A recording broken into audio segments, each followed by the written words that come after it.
Ecclesiasticus or Sirach chapter 7 verse 15, hate not laborious work, neither husbandry which the Most High hath ordained.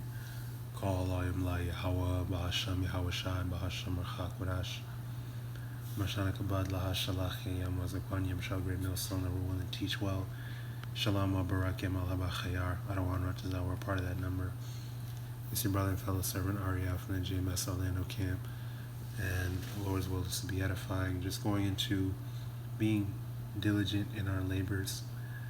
All that we labor in, everything that we're doing it as unto YAHAWASHI YAHAWASHI, not unto the world, not unto man. A lot of our problems, speaking about the hopeful elect, we know 2/3 of our people are through. For us, we have to be more diligent and less slothful, less lazy, and that's where a lot of our problems come from, is inconsistency, intemperancy, a lack of discipline, a lack of diligence, and slothfulness at the end of the day, and a lack of faith as well, a lack of fear of the Lord. Even us being in the truth and being Lord's will of the elect, there's still kinks that we have to work out, and it's a process, and it requires work. Everything requires work. You cannot be lazy. You cannot be, like I said, hate not laborious work. You gotta be willing to put in work. Jacob put in work for everything but the Lord. Jacob always thought, I'm about to put in that work, I'm on my grind, blah, blah, blah. Well, it's easy when there's instant gratification, when you have all manner of vanity, to indulge in. All your lusts, all your insatiable desires can be fulfilled, right?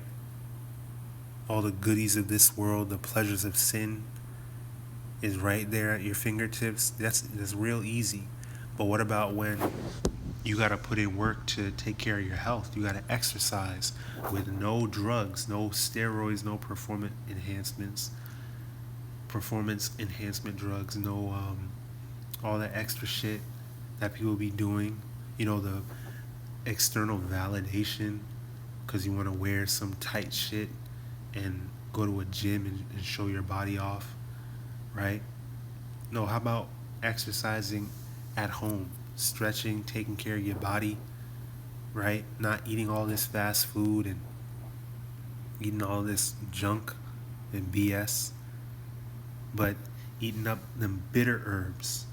A lot of our people, even those that are in the truth, even those that know, I'll say those that know we're Israel, those that at least claim to believe on YAHAWASHI YAHAWASHI, the people that don't want to eat the bitter herbs, saying, oh, the horseradish is too much, or you don't want to deal with black seed oil, you don't want to deal with aloe vera, you don't want to deal with ginger, you don't want to deal with these different things. Oh, they're too bitter, I don't like how they taste, but they're good for you. They're beneficial to your body. That's a part of it, is taking care of and maintaining your temple, the temple of YAHAWASHI YAHAWASHI, which ye are. Lord's will, the Lord is dwelling in you.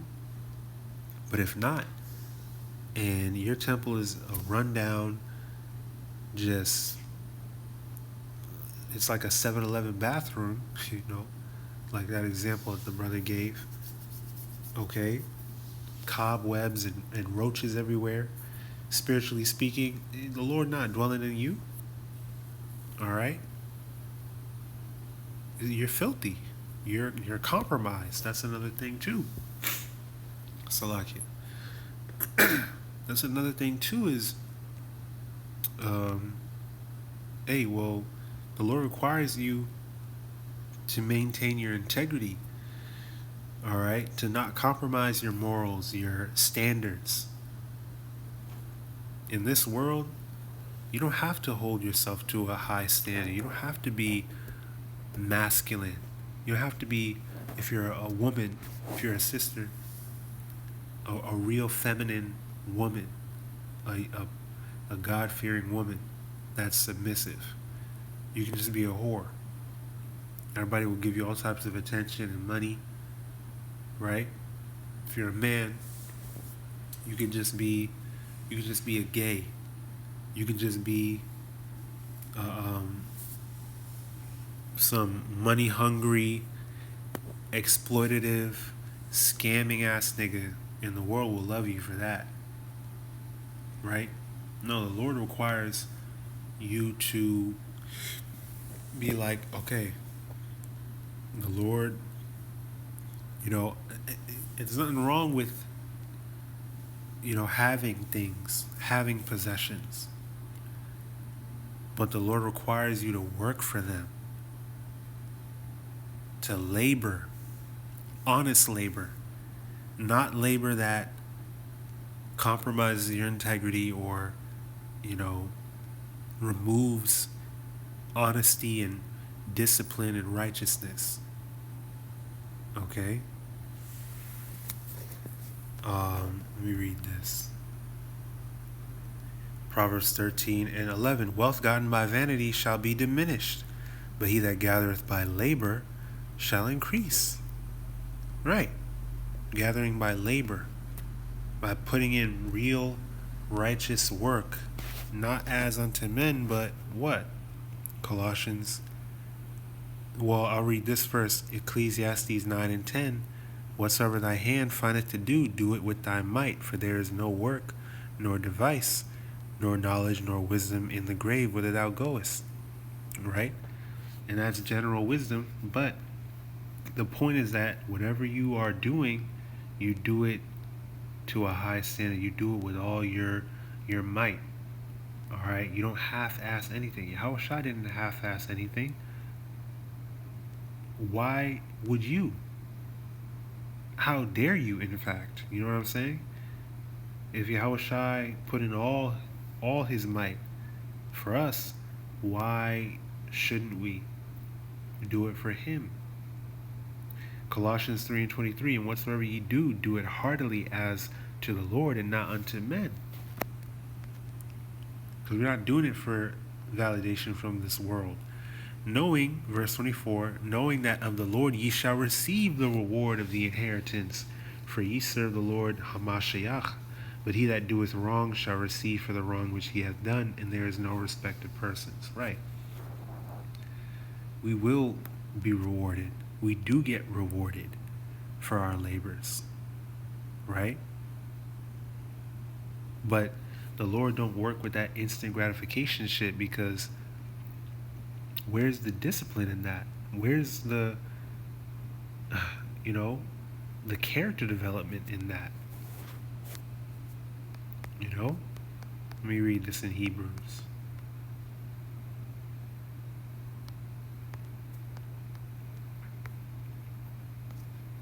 Hebrews 6:10. For Yahweh power is not unrighteous to forget your work and labor of love, which ye have showed toward his name, in that ye have ministered to the saints and do minister. And we desire that every one of you do show the same diligence to the full assurance of hope unto the end, that ye be not slothful, but followers of them who through faith and patience inherit the promises.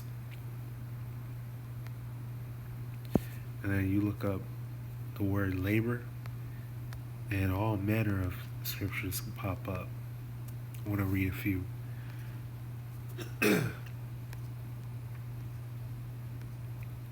Proverbs chapter 10 and 16. The labor of the righteous tendeth to life, the fruit of the wicked to sin. And there was another precept.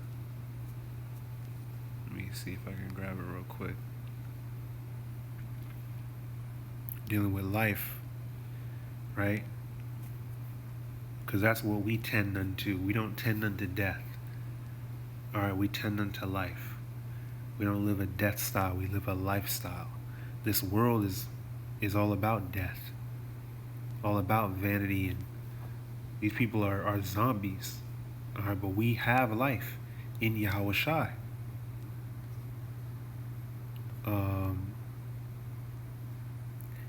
Damn, what was that oh, actually I can do this right here. Proverbs 4:23, starting at 20. My son, attend to my words, incline thine ear unto my sayings. Let them not depart from thine eyes, keep them in the midst of thine heart, for they are life unto those that find them, and health to all their flesh. Keep thy heart with all diligence, for out of it are the issues of life. So keep thy mind. That's what it's referring to. Keep your mind with all diligence. Be diligent. You got to be diligent to study to show thyself approved, right? It's easy to hit the fast food joint. It's easy to take all these drugs and whatever that Esau gives you, that he prescribes. It's easy to feed your dopamine receptors. It's easy. Okay? But all those things, all that instant gratification, all that do as thou wilt, those things lead to death ultimately. There's no diligence or discipline or righteousness in those things. The Lord is instilling discipline within us, nourishing us with discipline that, even though he could, it's not like it's out of his power. Like it said, on the sudden, it's easy for the Lord on the sudden to make a poor man rich, for example. It's not like the Lord can't just, boom, give us all the things that we want right now. But he's not doing that because 9 times out of 10, that's not going to happen, because the process that he's bringing us through is working experience, working patience, working temperance, working hope, working faith in us, like it says in Romans, I believe around the 5th chapter. So keep your mind with all diligence, for out of it are the issues of life. Okay? From your mind, your actions reflect your mindset. So if you have a carnal mind, then you're an enemy of the Lord. And that's death. But if you have a spiritual mind, right, then your actions are going to reflect that. And you will move spiritually. YAHAWASHI YAHAWASHI, and you will increase, and you will decrease. Meaning your flesh, carnality, wickedness will decrease. Salakia. So going back. All right.